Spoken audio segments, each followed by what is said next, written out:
Hello everybody, it's been a while that I haven't posted. Got a new phone so I can actually do some videos. Welcome back to Alan J's Garage.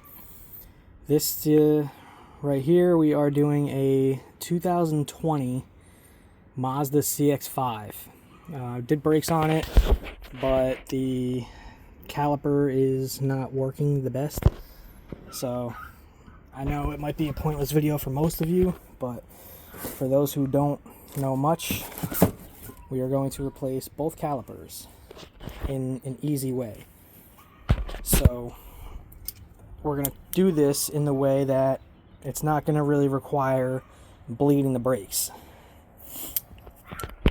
So here I'll prop you up the best I can, because I still don't have a stand yet. Alright, so that should be somewhat. Alright, so what we're going to do is obviously jack up your vehicle, make sure it's on jack stands, make sure your rear parking brake is set so it doesn't go anywhere. What we're going to do first on this vehicle, you're going to need a 14 millimeter and a 16 millimeter for the caliper bolts. So let's get this one off.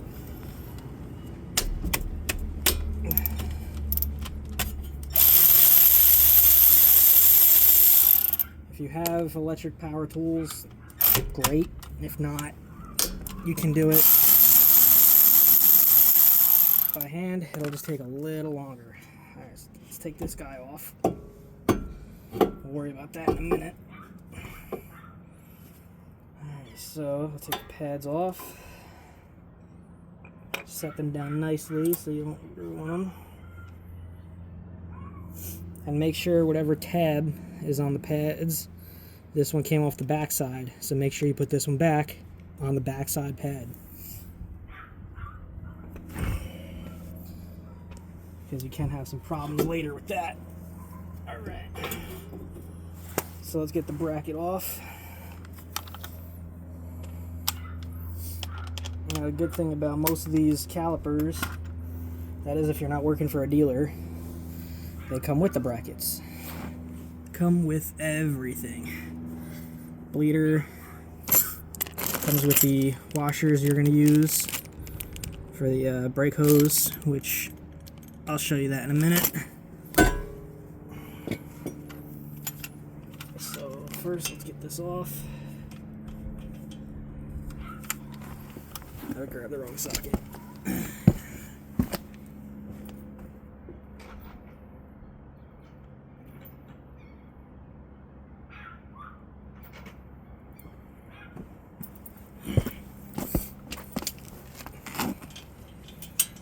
Alright, so we got our 17.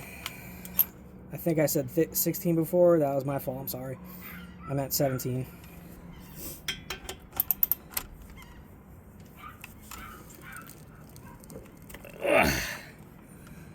Alright, so hang on one second. Let me grab a ratchet.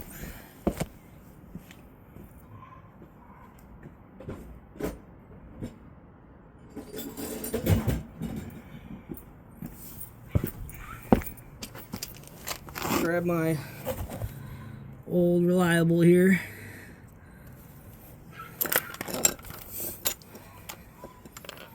This ratchet has been with me forever. Hasn't failed me yet.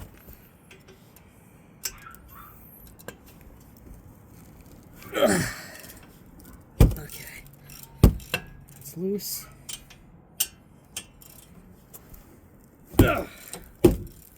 That's loose. So now we'll come back to the electric. Hang on a second.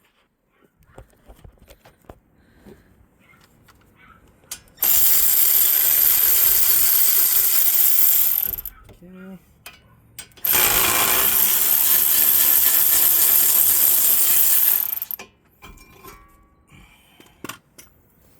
Now we can set to the side. Now we take our new, if you can see, take our new one, and this should be all the same sizes. Well, at least the mounting bolts.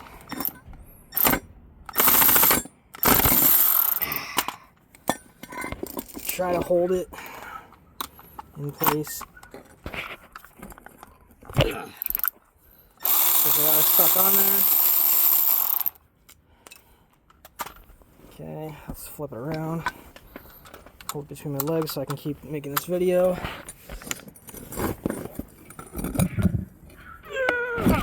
Okay.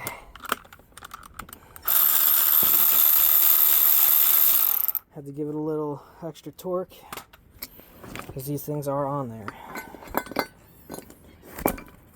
Alright. So, we're going to put the bracket on.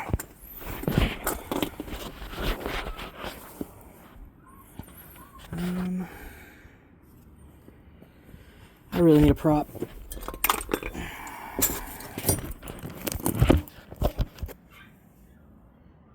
So hopefully you guys can see right there. So yeah, we're gonna put this on.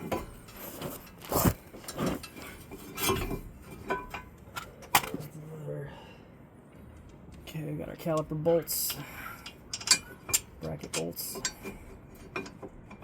Make sure you line them up. Don't cross thread them. Please don't cross thread them, because then the next guy that's gonna do this is going to be pissed. If it's not me. But either way, one of us is going to be pissed. Because then we got to drill this, drill that. Probably end up getting a whole new knuckle. Alright. So make sure you put your tabs on the right way. They just pop on. Good. This one up top. So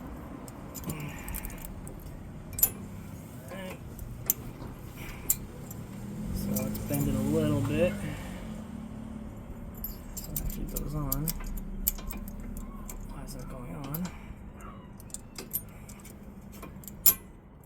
Okay, that side's on. Well, it's on. Okay, so that's good.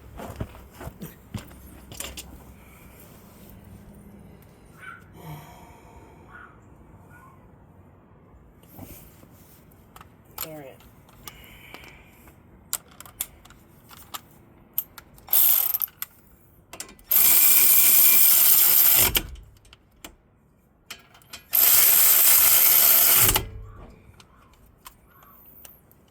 Okay, so for the caliper bracket bolts, these you want to really tighten down.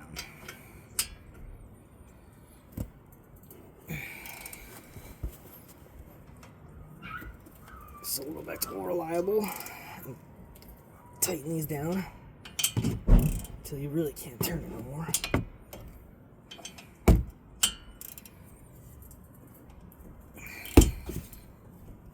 Okay, that should be good. Alright, so now let's take our washers. Here's the fun part. So what we're going to do is we're going to hold this like that. We're going to take some vice grips.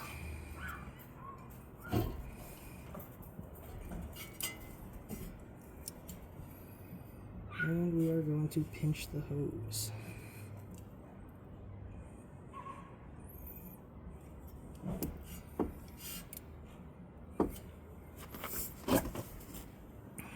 Okay, so now, there's another socket.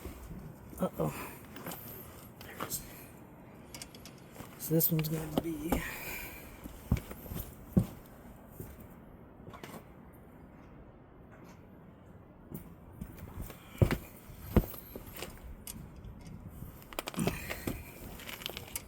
so this one's going to be 12.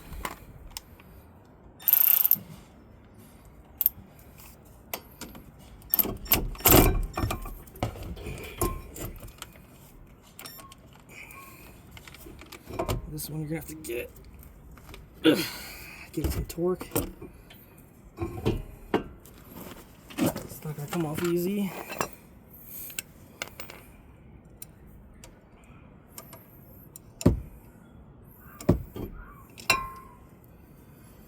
Alright. So let's just put it on real quick. Place up here. Put it in a spot that you can kind of wedge it without damaging the hose. Alright, so now that that is loose, take this off. You're going to get a little fluid around. I don't know if you can really see this.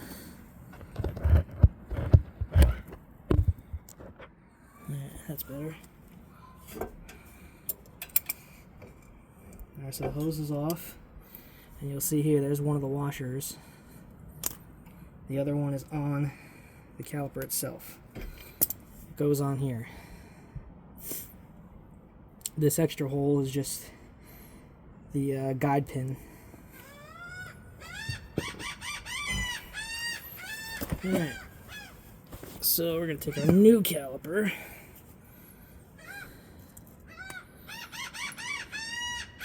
I'm going to use one of the new washers.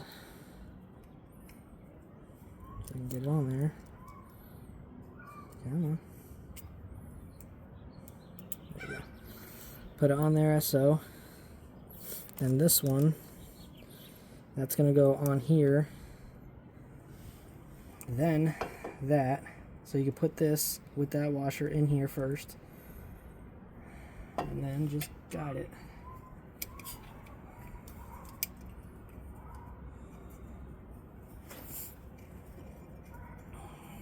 Screw it in by hand, make sure you don't cross thread it. Okay. Now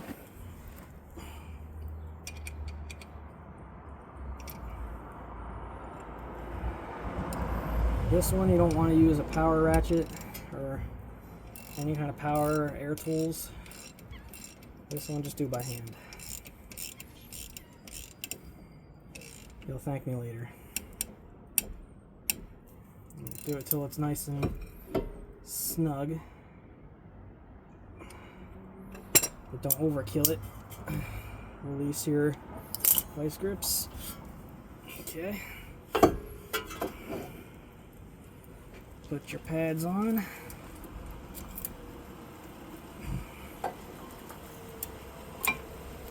Okay. Caliper on. New bolts.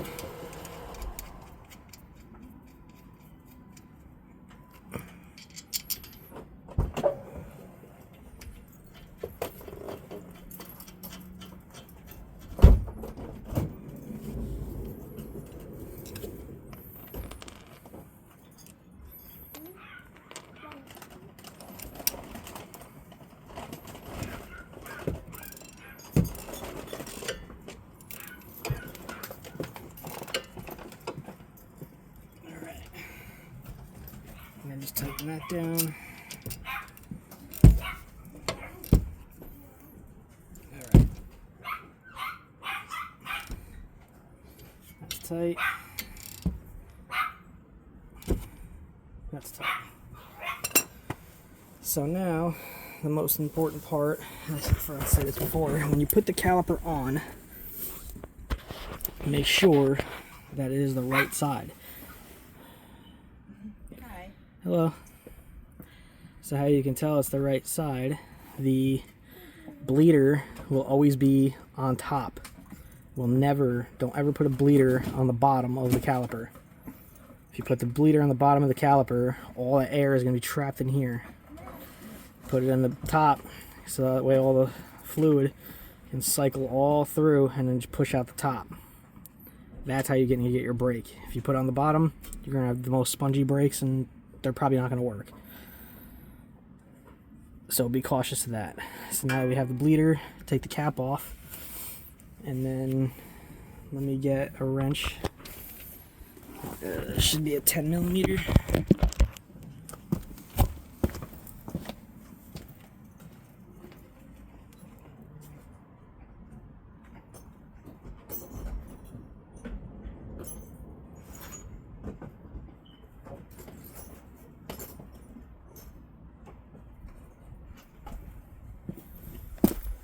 So I have my stubby.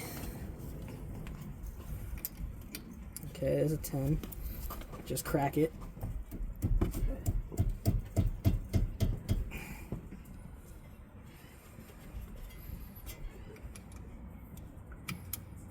All you want to do is just crack it loose. Try not to strip it though. So crack it loose. Give it like 1-2 turns. Make sure it's open. Then we're just gonna wait for it. Ugh. Now it's open, air is going in. And it's gonna push out all the fluid.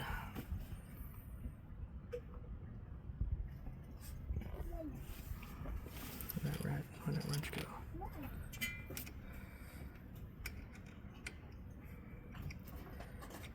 So just be patient, a couple minutes, and just wait for fluid to come out of the bleeder. This is called gravity bleeding.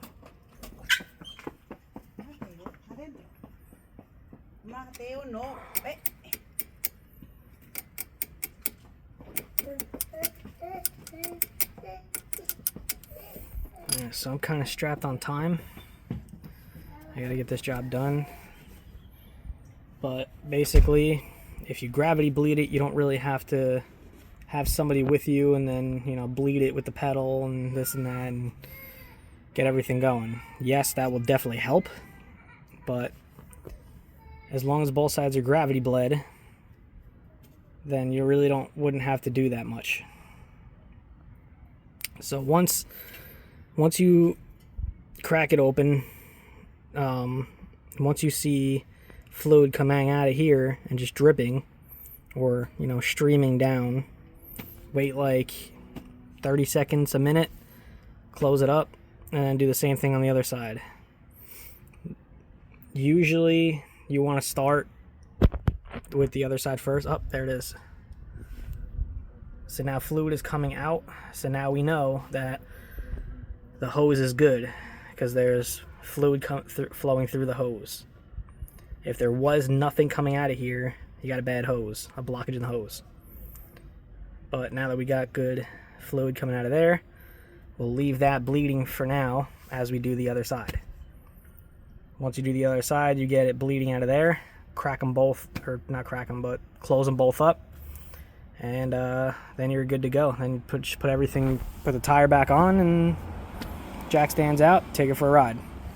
If you do get a little bit of sponginess, then yeah, I mean, it'll be safe to drive, but then you can get somebody to help you bleed it even further. But this, on most vehicles, gravity bleeding, it should do the trick. So I'm gonna go do the other side. I pretty much showed you everything you need to know. It's basically just on the other side, same thing, bleeder on top. Thanks for watching. Please like and subscribe, and stay tuned for more videos, as I should have a lot more coming up. Thanks for watching.